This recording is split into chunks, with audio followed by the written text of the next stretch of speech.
നമസ്കാരം. മലയാളി വാർത്തയിലേക്ക് സ്വാഗതം. അഹമ്മദാബാദ് വിമാനാപകടത്തിൽ മരിച്ചിട്ടുള്ള മലയാളി നഴ്സായ രഞ്ജിത ജി നായരെ സമൂഹ മാധ്യമങ്ങളിലൂടെ അപമാനിച്ച ഡെപ്യൂട്ടി തഹസിൽദാർ കസ്റ്റഡിയിലാണ് എന്നുള്ള വിവരങ്ങളാണ് പോലീസ് പുറത്തുവിട്ടിരിക്കുന്നത്.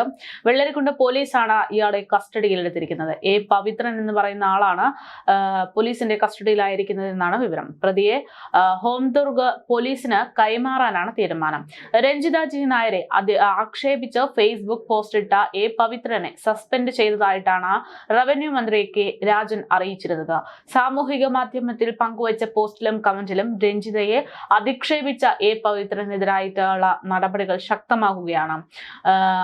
ഇദ്ദേഹത്തിന്റെ ഫേസ്ബുക്ക് പ്രൊഫൈലിലൂടെയാണ് ഈ രഞ്ജിതയെ അപമാനിക്കുന്ന തരത്തിലുള്ള പരാമർശങ്ങളൊക്കെ നടത്തിയിരുന്നത്.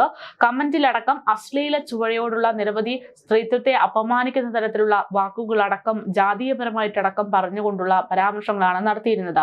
ഇത് വലിയ രീതിയിൽ വിവാദമായിരുന്നു. ഇത് വിവാദമായതോടെ പോസ്റ്റ് നീക്കം ചെയ്തു. പക്ഷെ അതിനു മുമ്പ് തന്നെ ഈ കാര്യങ്ങളൊക്കെ ചൂണ്ടിക്കാട്ടി സമൂഹ മാധ്യമങ്ങളിലടക്കം പ്രതിഷേധങ്ങളൊക്കെ ഉയർന്നിരുന്നു.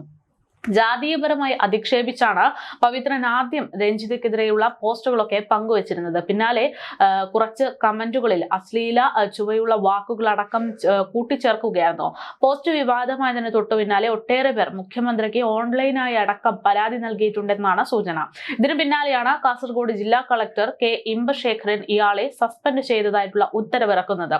കേരള സർക്കാർ ജോലിയിൽ നിന്ന് ലീവ് എടുത്ത് വിദേശത്തേക്ക് പോയത് കൊണ്ടാണ് ഇത്തരത്തിൽ രഞ്ജിത പെട്ടതെന്നും മരിക്കാനിടയായത് എന്നതടക്കമാണ് ഇയാൾ പറഞ്ഞിരുന്നത്. സമൂഹ മാധ്യമങ്ങളിൽ ഇത്തരത്തിലുള്ള പോസ്റ്റുകൾ പങ്കുവെക്കുന്നതിനൊപ്പം തന്നെ സ്ത്രീത്വത്തെ അപമാനിക്കുന്ന തരത്തിലുള്ള ചില പരാമർശങ്ങളും ഇയാൾ നടത്തിയിരുന്നു. രഞ്ജിതയുടെ പടത്തിന് ആദരാഞ്ജലികൾ എന്നെഴുതി പങ്കുവെച്ച മറ്റൊരു പോസ്റ്റിൽ കൂടുതൽ ഉയരങ്ങളിൽ എത്തട്ടെ എന്നും കമന്റായിട്ട് രേഖപ്പെടുത്തിയതടക്കമുള്ള കാര്യങ്ങളുണ്ട്. ഇതൊക്കെ കണ്ടെത്തിയതിന്റെ അടിസ്ഥാനത്തിൽ ഇയാൾക്കെതിരെ കർശനമായിട്ടുള്ള നടപടി തന്നെ കൈക്കൊണ്ടിരിക്കുകയാണ്. ഹീനമായിട്ടുള്ള നടപടിയാണ് ഡെപ്യൂട്ടി തഹസിൽദാരുടെ ഭാഗത്തു നിന്നും ഉണ്ടായതെന്ന് പോസ്റ്റ് ശ്രദ്ധയിൽപ്പെട്ടതിന്റെ അടിസ്ഥാനത്തിൽ അടിയന്തരമായി സസ്പെൻഷൻ നടത്തണമെന്നൊക്കെ പറഞ്ഞുകൊണ്ടാണ് റവന്യൂ മന്ത്രി കെ രാജൻ സമൂഹ മാധ്യമങ്ങളിൽ ഇതിനൊരു വിശദീകരണമായി രംഗത്തെത്തിയത്. നേരത്തെ കാഞ്ഞങ്ങാട് എംഎൽഎയും മുൻ മന്ത്രിയുമായിട്ടുള്ള ഇ ചന്ദ്രശേഖരനെതിരെ സമൂഹ മാധ്യമങ്ങളിൽ അപകീർത്തികരമായിട്ടുള്ള പോസ്റ്റ് ഇട്ടതിന് പിന്നാലെ അദ്ദേഹത്തിനെതിരെ നടപടിയെടുത്ത കേസ് വേറെയുണ്ടെന്നാണ് അറിയാൻ സാധിക്കുന്നത്. സസ്പെൻഷൻ കാലാവധി കഴിഞ്ഞ് ഒരു മാസം മുൻപാണ് പവിത്രൻ ജോലിയിൽ തിരികെ പ്രവേശിച്ചത്. ഇതിന് തൊട്ടു പിന്നാലെ മറ്റൊരു സമാനമായിട്ടുള്ള അധിക്ഷേപ പരാമർശവുമായിട്ട് അയാൾ വീണ്ടും വന്നിരിക്കുന്നു എന്നുള്ളതാണ് ഇപ്പോൾ ഏറ്റവും അധികം ആളുകൾ ഈ ഒരു പോസ്റ്റ് ശ്രദ്ധിക്കാനുള്ള കാരണം. ഇയാൾ മുൻപും സമാനമായിട്ടുള്ള പല കേസുകളിലും ഉൾപ്പെട്ടിട്ടുണ്ട് എന്നാണ് സൂചന. കാഞ്ഞങ്ങാട് എംഎൽഎ ഇ ചന്ദ്രശേഖരനെതിരെ മോശം പരാമർശം നടത്തിയതിനെതിരെ വലിയ രീതിയിലുള്ള വിവാദങ്ങളിലൊക്കെ എത്തിയിരിക്കുന്ന സാഹചര്യമായിരുന്നു ഇയാൾ ഒരുക്കിയത്. അതേസമയം ഇയാൾ ജോയിന്റ് കൗൺസിൽ മുൻ സംസ്ഥാന നേതാവായിരുന്നു എന്നുള്ളതാണ് ഏറെ ശ്രദ്ധേയം. അത്രമാത്രം വലിയൊരു പോസ്റ്റൊക്കെ വഹിച്ചിരുന്ന ഒരാളാണ് ഇത്ര നീചമായിട്ടുള്ള വിവേചനമില്ലാത്ത ഒരു പ്രവർത്തനത്തിന് മുതിർന്നത് എന്നുള്ളതാണ്. എന്തായാലും ഇത്തരത്തിൽ വിവാദമായിട്ടുള്ള കാര്യങ്ങളൊക്കെ സംഭവിച്ചതോടെ ഇയാൾ കമന്റ് പിൻവലിച്ചു എങ്കിലും ആ കമന്റ് കൃത്യമായിട്ട് കാണേണ്ടവർ കണ്ടു, നടപടിയെടുത്തു എന്നുള്ളതാണ്. അയാളെ പോലീസ് അറസ്റ്റ് ചെയ്തു, അയാളുടെ ജോലിയിൽ നിന്ന് സസ്പെൻഡ് ചെയ്തു എന്നതടക്കമുള്ള വിഷയങ്ങളാണ് ഇപ്പോൾ അറിയാൻ സാധിക്കുന്നത്. എന്തായാലും വിഷയത്തിൽ റവന്യൂ വകുപ്പ് നടപടി എടുത്തതിൽ വളരെയധികം സന്തോഷം പ്രകടിപ്പിച്ചാണ് ജനങ്ങൾ പുറത്തുവരുന്നത്. അതേസമയം എന്ത് ദുരന്തമുണ്ടായാലും ഇത്തരത്തിലുള്ള ചില കീടങ്ങൾ തലപൊക്കുന്നത് പതിവാണ് എന്നുള്ളതാണ് കേരളത്തിൽ സംഭവിച്ചുകൊണ്ടിരിക്കുന്ന കാര്യം. ഇന്ന് രഞ്ജിതയ്ക്കെതിരെയാണ് ഈ പറയുന്ന അപമാന ജാതിവെറിയോടെയുള്ള പരാമർശങ്ങളൊക്കെ നടത്തിയെങ്കിൽ ഇതിനു മുമ്പ് ഇതേ രീതിയിൽ പല അപകട സമയത്തും ഇത്തരത്തിലുള്ള ചില നികൃഷ്ട പരാമർശങ്ങളൊക്കെ ഉന്നയിച്ചുകൊണ്ട് പലരും രംഗത്തെത്തിയിട്ടുണ്ട്.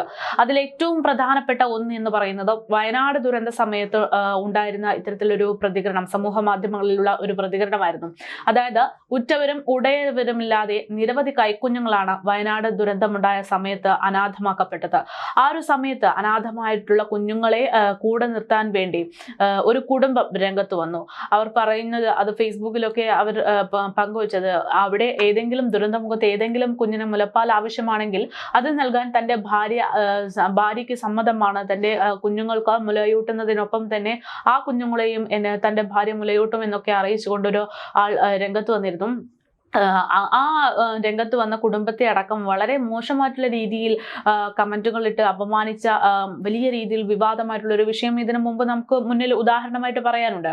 ഒരു ദുരന്ത ഭൂമിയിൽ മനുഷ്യന് പരസ്പരം കൈത്താങ്ങായിട്ട് വരുന്നതൊക്കെ വളരെ അത്ഭുതത്തോടെയാണ് നമ്മൾ ഓരോരുത്തരും നോക്കിക്കാണുന്നത്. കൈത്താങ്ങായി വരിക, ചേർത്ത് പിടിക്കുക എന്നൊക്കെ പറയുന്നത് ഒരു മനുഷ്യന് മാത്രം ഉണ്ടാകുന്ന പ്രതീക്ഷയാണ്. മറ്റു ജീവികളൊക്കെ ആകുമ്പോൾ സ്വാഭാവികമായിട്ടും അവർ ആരും രക്ഷിക്കാനൊന്നും കാണില്ല, സ്വയം രക്ഷപ്പെടണം എന്നുള്ള രീതിയിൽ പ്രവർത്തിക്കുന്നതാണ് പതിവ്. പക്ഷെ മനുഷ്യൻ എന്ന് പറയുമ്പോൾ അവർക്ക് ആരെങ്കിലും ഒരു രക്ഷകരായിട്ട് വരുമെന്നുള്ള ഒരു പ്രതീക്ഷ എപ്പോഴും ഉണ്ടാകും. അത്തരത്തിൽ പ്രതീക്ഷിച്ചു നിൽക്കുന്ന നിരവധി ആളുകൾക്ക് ഒരു സഹായം എന്നുള്ളതാണ് അന്ന് ഒരാൾ സഹായത്തിന് വേണ്ടി രംഗത്തെത്തിയത്. വയനാട് ഉരുൾപൊട്ടലിന്റെ പശ്ചാത്തലത്തിൽ സോഷ്യൽ മീഡിയയിൽ ഏറെ വിവാദമാണ് അങ്ങനെ ഒരു സഹായം നൽകാമെന്ന് പറഞ്ഞതിലൂടെ അന്ന് ഉണ്ടായത് എന്നുള്ളതാണ്.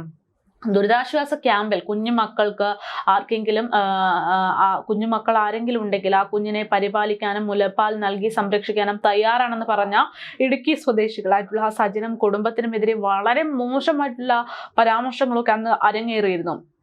ഇവർക്കെതിരെ ഇത്തരത്തിലുണ്ടായിട്ടുള്ള മോശം പരാമർശങ്ങൾക്ക് പിന്നീട് ജനങ്ങൾ തന്നെ മറുപടി നൽകിയതോടെയാണ് ഇത്തരത്തിൽ മോശമായിട്ടുള്ള പരാമർശങ്ങൾ നടത്തിയ പലരും തല താഴ്ത്തിപ്പോയത് എന്നുള്ളതാണ്.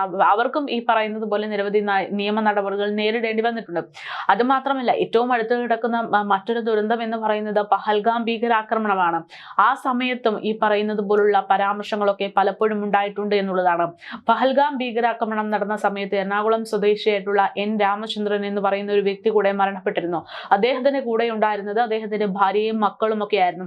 അതിലുണ്ടായിരുന്ന മക്കളാണ് പിന്നീട് വിവരങ്ങളൊക്കെ മാധ്യമങ്ങളോട് പറഞ്ഞത്. വലിയ രീതിയിൽ അത് ചർച്ചയായതും അവിടെയും പല രീതിയിലും പല മോശമായിട്ടുള്ള കമന്റുകളൊക്കെ ഇട്ട് ആ മകൾക്കെതിരെ പലരും സൈബർ ആക്രമണം നടത്തി. ഒരു മകൾ അച്ഛൻ മരിച്ചു എന്ന് അറിഞ്ഞിട്ട് ലിപ്സ്റ്റിക്കും ഇട്ട് സമൂഹ മാധ്യമങ്ങൾക്ക് മുന്നിൽ വന്ന് ഹീറോയാകാൻ ശ്രമിക്കുന്നു തുടങ്ങിയിട്ട് മറ്റ് സ്ത്രീത്വത്തെ അപമാനിക്കുന്ന പലതരത്തിലുള്ള പരാമർശങ്ങളാണ് അവർക്കും നേരിടേണ്ടി വന്നത്. ഇത്തരം ഒരു സാഹചര്യത്തിൽ കൂടെയാണ് ഇപ്പോൾ അഹമ്മദാബാദ് വിമാന അപകടത്തിൽ മരിച്ച മലയാളി നഴ്സായിട്ടുള്ള രഞ്ജിത ജി നായർക്കെതിരെയും ചില സമൂഹ മാധ്യമങ്ങളിലൂടെ ഇത്തരത്തിലുള്ള പോസ്റ്റുകൾ വരുന്നത്.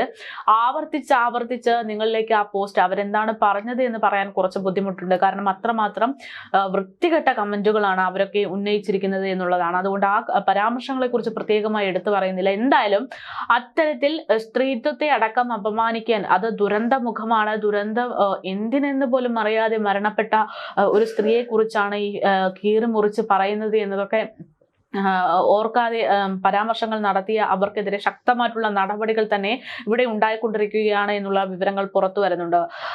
അഹമ്മദാബാദ് ആകാശ ദുരന്തത്തിൽ മരിച്ച മലയാളി രഞ്ജിതയെ സമൂഹ മാധ്യമങ്ങളിലൂടെ ലൈംഗികപരമായിട്ട് അധിക്ഷേപിച്ച ജൂനിയർ സൂപ്രണ്ട് എ പവിത്രനെ സർവീസിൽ നിന്ന് പിരിച്ചുവിടണം എന്നുള്ള ഒരു അപേക്ഷ കൂടെ ഇപ്പോൾ നിലവിൽ ഉയർന്നു കേൾക്കുന്നുണ്ട് എന്നതും യാഥാർത്ഥ്യമാണ്. ജില്ലാ കളക്ടർ കെ ഇമ്പശേഖരൻ ഇതും ചൂണ്ടിക്കാണിച്ചുകൊണ്ട് സർക്കാരിന് നിലവിൽ ശുപാർശ നൽകിയിട്ടുണ്ട് എന്നാണ് സൂചന. നിരവധി മുന്നറിയിപ്പുകളും താക്കീതുകളും നൽകിയിട്ടും നടപടികൾക്ക് വിധേയമായിട്ടും ഇയാൾ നിരന്തരമായിട്ട് ഇത്തരത്തിൽ അപകീർത്തി ഉണ്ടാക്കുന്ന റവന്യൂ വകുപ്പിനെ അടക്കം സർക്കാരിനെ അടക്കം അപകീർത്തിപരമായിട്ടുള്ള സാഹചര്യത്തിലേക്ക് എത്തിക്കുന്ന പ്രവർത്തനമാണ് ചെയ്തുകൊണ്ടിരിക്കുന്നത്. അതുകൊണ്ട് തന്നെ ഇയാളെ സർവീസിൽ നിന്ന് പിരിച്ചുവിട്ട് ഇനി സർക്കാർ കസേരയിൽ ഇരിക്കാൻ അർഹതപ്പെട്ടവനല്ല അവനെന്ന് വ്യക്തമാക്കുന്ന തരത്തിലൊരു നടപടി വേണമെന്നുള്ള ആവശ്യവും ഇപ്പോൾ എന്തായാലും ശക്തമാകുന്നുണ്ട്. എന്തായാലും ഈ ഒരു ദുരന്ത മുഖത്ത് നിന്ന് ഇത്തരത്തിലൊരു വാർത്ത കൂടെ പുറത്തു വരുന്നു എന്ന് പറയുന്നത് വളരെ നാണക്കേട് ഉണ്ടാക്കുന്ന ഒരു വിഷയം തന്നെയാണ്. എങ്കിൽ പോലും അങ്ങനെ ഒരു സംഭവം നടന്ന സ്ഥിതിക്ക് നമുക്കത് പറയാതെ നിർവാഹമില്ല. എന്തായാലും രാജ്യത്തെ നടക്കിയിട്ടുള്ള അഹമ്മദാബാദ് വിമാന അപകടം, അതിലെ മരണസംഖ്യകൾ 300 അടുക്കുന്നു എന്ന തരത്തിലുള്ള റിപ്പോർട്ടുകൾ കൂടെ ഇതിനൊപ്പം തന്നെ പുറത്തു വരുന്നുണ്ട്.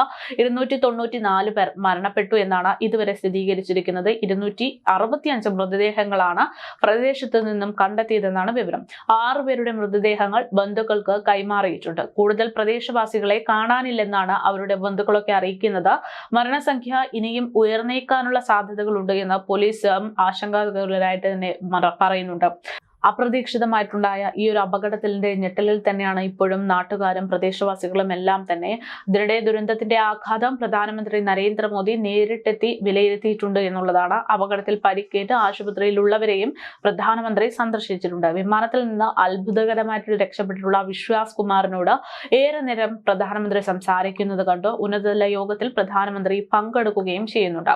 സർദാർ വല്ലഭായ് പട്ടേൽ രാജ്യാന്തര വിമാനത്താവളത്തിൽ നിന്ന് ലണ്ടനിലേക്ക് പുറപ്പെട്ട എയർ ഇന്ത്യയുടെ കമ്പനിയുടെ ബോയിങ് 787-8 ഡ്രീം ലൈനർ വിമാനമാണ് ടേക്ക് ഓഫിനിടെ തകർന്നു വീണത്. കഴിഞ്ഞ ദിവസം ഉച്ചയ്ക്ക് 1:38 ഈ ഒരു അപകടമുണ്ടായത്. വിമാനത്താവളത്തിലെ 23-ാം നമ്പർ റൺവേയിൽ നിന്ന് AI-171 ബോയിങ് 787 ഡ്രീം ലൈനർ വിമാനം ലണ്ടനിലേക്ക് പറക്കുകയായിരുന്നു. 625 അടി ഉയരത്തിലെത്തിയ വിമാനത്തിൽ നിന്ന് എയർ ട്രാഫിക് കൺട്രോളിലേക്ക് അപായ സന്ദേശം നേരത്തെ തന്നെ എത്തിയിരുന്നു. വിമാനവുമായി ബന്ധപ്പെടാൻ ശ്രമിച്ചുവെങ്കിലും സിഗ്നൽ ലഭിച്ചിരുന്നില്ല എന്നാണ് വിവരം. പിന്നാലെ തകർന്നു വീഴുകയായിരുന്നു.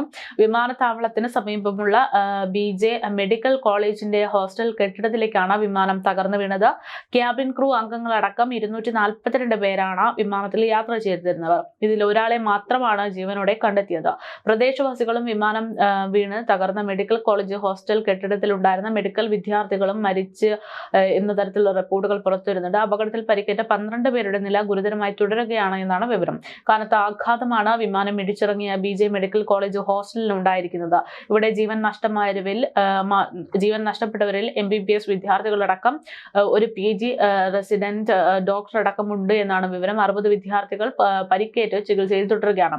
ഇതിനിടെ വിമാനത്തിന്റെ ഡിജിറ്റൽ വീഡിയോ റെക്കോർഡർ കണ്ടെത്തിയിട്ടുണ്ടെന്ന വിവരങ്ങൾ പുറത്തുവരുന്നു.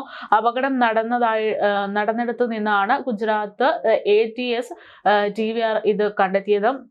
അവശിഷ്ടങ്ങൾക്കിടയിൽ നിന്നാണ് ഇത് കണ്ടെത്തിയതെന്നും ഫോറൻസിക് ലാബിന് ഇത് കൈമാറുമെന്നുമാണ് ഉദ്യോഗസ്ഥർ അറിയിച്ചിരിക്കുന്നത്.